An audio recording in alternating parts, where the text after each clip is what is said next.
La democracia en el siglo XVIII. La democracia es una organización del Estado en la cual las decisiones colectivas son adoptadas por el pueblo mediante mecanismos de participación directa o indirecta que confieren legitimidad a sus representantes. Es un sistema político que se originó durante el mundo antiguo, sin embargo, a lo largo de la historia se ha ido transformando para adaptarse a los cambios que han ocurrido dentro de la sociedad humana. Algunos antecedentes como la democracia ateniense. La democracia se originó durante la antigüedad en la ciudad-estado de Atenas, aproximadamente en el siglo VI a.C. De hecho, fueron los griegos quienes crearon la palabra democracia, la cual significa poder del pueblo. Esta democracia se caracterizó por ser un sistema de gobierno en el que los ciudadanos participan directamente en las decisiones políticas de la ciudad. Sin embargo, tenían limitaciones muy importantes, como por ejemplo, el hecho de que esos ciudadanos no podían participar en las decisiones de gobierno, debían poseer poder económico, no podían ser de clases bajas, ni mucho menos esclavos. A pesar de ello, ese sistema político es considerado el día de hoy como una democracia directa. ¿Qué quiere decir eso? Que es una democracia en que el pueblo no elige representantes para que voten en su nombre, sino que participa personalmente en las funciones de gobierno. La democracia ateniense estaba basada en la selección de los representantes por sorteo y las decisiones en otros casos por mayoría. La asamblea estaba compuesta por todos los ciudadanos varones de Atenas y votaba en forma directa. Los electos no tomaban las decisiones.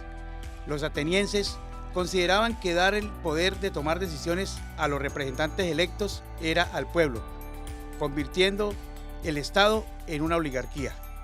La democracia significaba, y para algunos aún significa, la igualdad ante las decisiones y ante la elección de decisiones y no la elección de personas encargadas de decidir. Existían pocos mecanismos de control del poder de la asamblea o límites al mismo, con la excepción llamada Grafe Paranum, también votada por la asamblea, que hacía ilegal aprobar una ley que era contraria a otra. La democracia en el siglo XVIII. La democracia en el siglo XVIII va a estar influenciada por movimientos como el liberalismo, la ilustración y cambios económicos. El liberalismo es un concepto amplio usado para englobar las ideas políticas que suceden durante los siglos XVII y XVIII, contrarias al poder absoluto o intervención del monarca o el Estado en asuntos civiles, con el objetivo de que el individuo pueda desarrollar sus capacidades individuales y su libertad en el ámbito político, religioso y económico. Un exponente del liberalismo es John Locke. Para John Locke, la división de poderes se estructura de la siguiente manera. Primero, el poder legislativo constituye el poder supremo en sentido estricto, pero no es un poder absoluto. Tiene que responder de la confianza puesta en él y respetar la ley moral natural. Segundo, el poder ejecutivo es el encargado de realizar los mandatos del legislativo. Tercero, el poder federativo es el encargado de la seguridad del Estado y de las relaciones con el exterior. Para John Locke, el poder judicial no es un poder independiente, siendo solo un aspecto del ejecutivo. La Ilustración. La Ilustración fue un movimiento cultural, filosófico, económico y político que acogió novedosas ideas que pretendían acabar con los principios de la monarquía absoluta y la sociedad estamental. Los principales exponentes de la Ilustración tenemos a Montesquieu con su obra El espíritu de las leyes, donde defendió el principio de la separación de poderes, fundamental en la posterior teoría política liberal. Otro exponente que tenemos es a Voltaire. Voltaire pensó que debía crearse un sistema político parlamentario que limitara el poder real y un sistema de impuestos que no arruinara al pueblo. El más importante, Rousseau, el contrato social.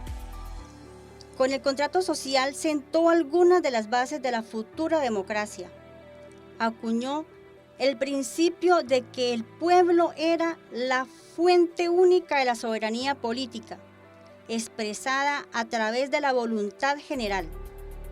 El ser humano era bueno por naturaleza, pero la sociedad, definida por la propiedad y la competencia, lo corrompía y lo convertía en insolidario. Para evitarlo, proponía la firma de un contrato social entre los individuos para establecer una ley de obligado cumplimiento para todos, además de educar al ciudadano para que desarrollara sus buenos sentimientos. Cambios económicos, revolución industrial, crecimiento económico y de la industria. Otro antecedente importante, el desarrollo de movimientos sociales en 1780 que se identificaban a sí mismos con el término democracia. A finales de la década de 1770, nuevas constituciones describían y limitaban los poderes de los gobernantes basándose en la Carta Magna de 1215, la Bill of Rights de 1689, la Declaración de Virginia, la Declaración de Onray de 1776, la Constitución de los Estados Unidos, Independencia de Estados Unidos. Uno de los procesos históricos más importantes para la democracia fue la independencia de los Estados Unidos, declarada en el año de 1776. Esto significó un verdadero triunfo para la democracia. ¿Por qué razón? En primer lugar, porque sería la primera vez que una colonia consiga independizarse. Además, sería la primera vez que el poder político es sometido al consentimiento de los ciudadanos y la primera vez en que las libertades individuales son plasmadas en una constitución escrita. Por todo esto, es en este proceso donde se crean las bases de la democracia.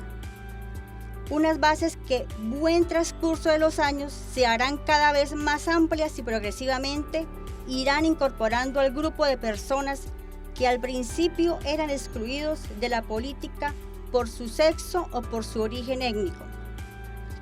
La Revolución Francesa, un acontecimiento clave para el desarrollo de la democracia en Europa. Fue la Revolución Francesa en 1789 cuando el pueblo se alzó en rebelión contra el rey.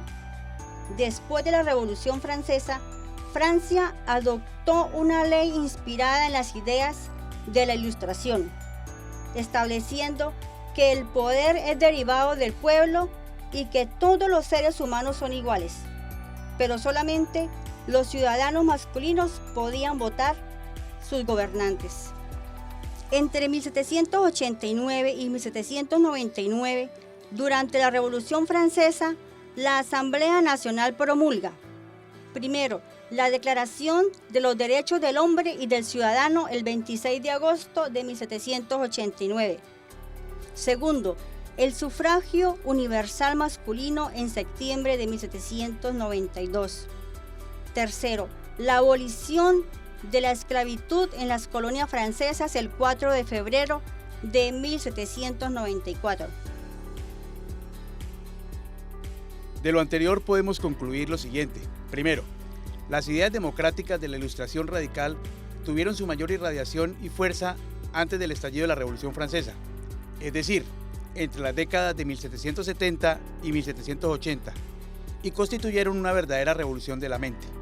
Segundo, las ideas radicales de transformar los gobiernos sobre bases igualitarias y democráticas a través de elecciones en las cuales participarán todos los ciudadanos calificados para ello y que a su vez estos eligieran a sus representantes, quienes regularmente serían alternados por nuevas elecciones, hacen que este concepto de democracia tan cercano a la actual y por lo tanto muy moderno. Tercero, muchos son los historiadores que han emprendido el estudio de la democracia. En los siglos XVIII y XIX, explican que la democracia moderna nació de las entrañas mismas del liberalismo. La doctrina liberal estaba históricamente destinada a democratizarse cuando otorga desde gobiernos liberales el voto universal a los varones mayores de edad. El liberalismo lleva en sí mismo los gérmenes de su propia democratización. Y cuarto, los ingleses del siglo XVIII consideraban que república y democracia eran sinónimos, aun cuando también estimaban a la democracia como una forma de gobierno ya extinta.